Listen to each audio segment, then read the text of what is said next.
Andros waldaa kanatti baay'ee dhukkuba cimaarraan furame kaleen dhukkubsataa ture kaleen bikshiin sun dhukkubsadhu raajinaa karatanii gaafa raajinaa karatanii jedhanu kalee sanaa waggaa jaaf kalee lamaniin ciisuun ture kaleedhaan ciisuun jalqabee guyyaa sanaa kaasee suma sanaan jiru immoo sarraa fayyee sarraa dhufi immoo waaqayyoon galateeffadhee dhugaas fayyee isa kana immoo bakka torbii namaa immoo bakka lola cimaa keessan jira wanti inni irratti gochaarus waan namatti hin tolledha waan ta'eefi wanti sammuu koo tuqaa jirudha wanta jireenya koo jeeqaa jirudha inkaan namatti maatiin koo baay'eetti dadhabaa jiru maatiin koos baay'ee jeeqamaa jiru sanaan booda kee maal waaqayyoo maaf akkasina gootaa maaf na qortadhee waaqayyoo irratti suma gongumaaru sammuu koo kun bakka duwwaadha bakka jireenyi koo kun duwwaadha anumatu qodaa duwwaa uman deema malee akka namaan uffadhee deema malee nama keessaan ooluun deema malee iddoo hojiittis baay'een jeeqamaa wanta nufeen na dubbachiisaa wanta ni yaadin na yaachisaa wanta ni beekaa maaloon kana nan godhin gooftaa nan badalin gooftaadhaan gooftaatti gunguma iddoo hojii kootitti illee jechuudha maaloo yoon badalame yoon akkasitti akkasee yoon akkasitti dubbadhe yoon akkasitti saaxilame an orma gidduun jira waan ta'eef ati nan gatiin gooftaa jedheen gooftaatti gunguman ture suman akkas jedhu engadda gaafa si defi maksenyo na dhufe sagantaa halkanii gaafa sagantaa halkanii dhufee dhugiddiumaa hin dhufeetuma seexanii na loltu jechuudha gaafa dhufeedhu baay'een jeeqamaa ture naan jirti turgal jireenyi koo kun jeeqamaadha jireenyi koo kun duwwaadha anumatu foon deema malee jireenyi koo sammuu koo duwwaa ture jechuudha achi sanaan booda macaafa qulqulluutii fedhanii barsiisaa fedhanii iddoo aarsaa gaafa qabatanii jedhanu sanumaa kaasee sammuu koo kun deebisee noormaalii naaf ta'ee tajaajilamee tananiyyuu gara mana kiyyatti nan gale mana kiyyatti galee sanumaan immoo ganama kaleessaa gaafan ka'ee jedhu immoo ammas jireenyi koo kun duwwaadha isuma keessaa immoo dhibee wayii na dhukkubaara keessa kooti na dhukkubaa maal waaqayyoo kun inni fuula namaatti mul'anne kusitti mul'ata yoon kana namattis baasee madhee jedhe namni wanna biraadha jedha malee dhukkuba kanaan naman wanna ta'eefi akkuma fedha keessa godhii jedhee tana waaqayyoon kadhachaa ture galgala sagantaa fi tananiyyuu kusuma kadhadhu sarraa kana immoo jireenyi koo kun duwwaadha sanammoo abbaan kiyyasii abduu kootinii wanna ta'e narratti arge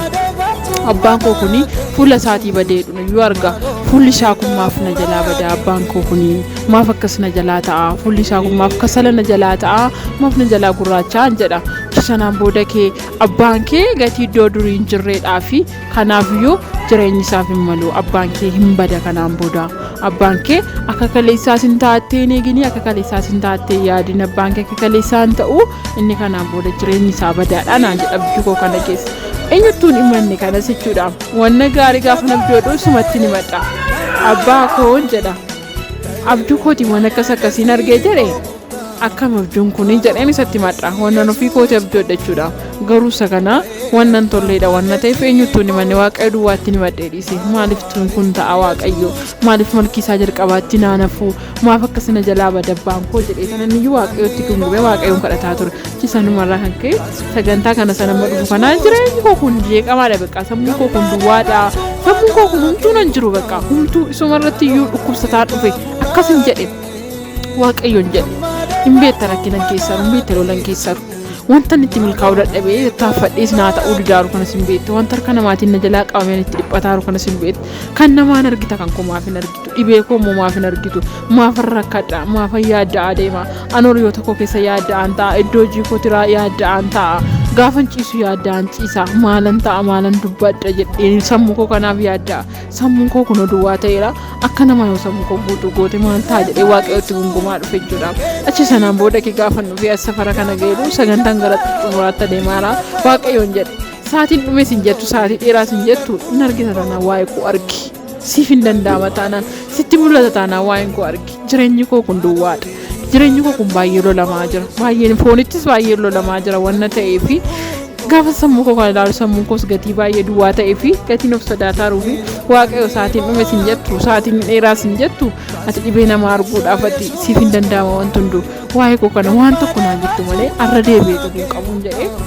innaa akkuma dhufee urganeenii deeqaa shanayyoon teenye raajiin lafaan akaasanii haalan keessa jiru kan hunduma isaarrattuu naa kadhataniiru kanaan booda sammuun koo noormaaliidha galanii waaqayyoof ta'u kanaan boodatti immoo akkamtuu nan dandeenyis akkamtuu nan argines immoo nan amana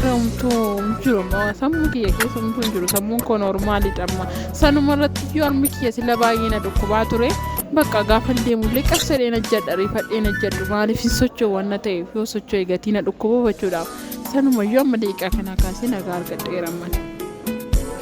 umarratti dhaamsan qabu waaqa isaa na fayyisee kana duukaa nafuu isa biyya lafaa keessa jiruuf immoo barumsan ta'a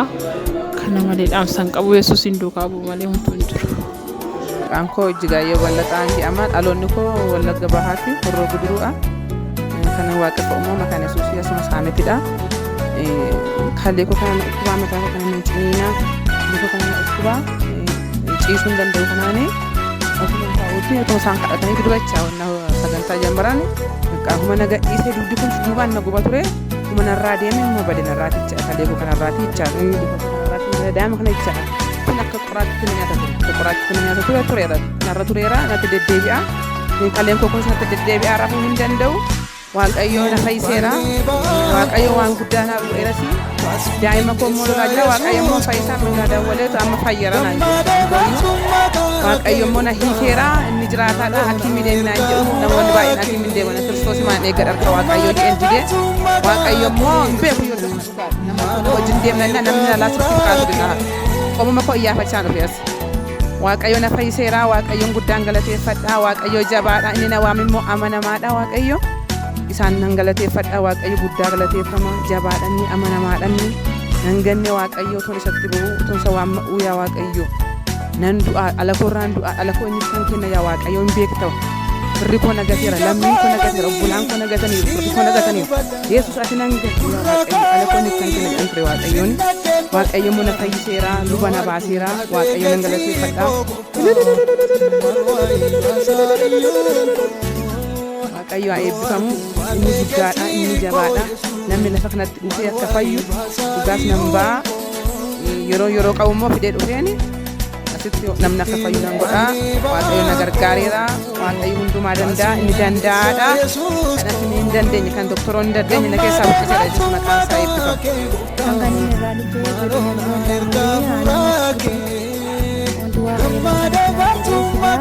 baay'ee qaamni kanarratti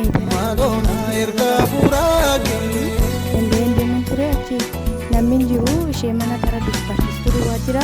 achi ol galee taa'ullee dandee jilbeenfadheen karadhu achi seena biraa jilbeenfadhe karatti taa'ee karadhe kananiyyuu kazaa isaan booddeetti deebi'ee jilbeenfadheen karadhe achi ol ka'een taa'ee gaafa isaanii warri isin dhukkubu ol kaa'aa jedhanii walaan ka'ee achi amantiin maallaqaa sana fuudhee ofirra kaa'ee achi isaan booddee ittisuun gadi galaa dhufee sirriitti niyyuu socho'ee deemuu jalqabee kanaaf waaqayyoo galatanarraa qaba waaqayyoo galatoomu.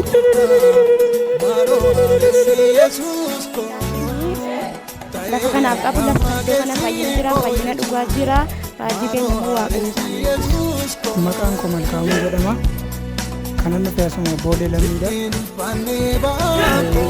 Baay'ina dhukkubaatu. Dhukkubaatu hospitaalatti deddeebi'ee fayyuu hin danda'u. Yeroo deemu hafuura baafachuu hin danda'u. Tabba danda'ee deemu na ergansiisa. Kazaa hospitaala gara Yekkaatti achi gaafa dandeenye achi ilaalamu immoo somba kee irratti bishaan godhatee naan jedhan. Kanaaf achi deddeebi'ee yaalama waan hin jiruuf amma akkuma tasaa sagalee kadhannaa dhaga'ee as galu. Kazaa waaqayyoo kun na gargaarii na fayyisee afurri koo amma natti deebi'ee jira. Kanaaf baay'ee waaqayyoon galateeffadha.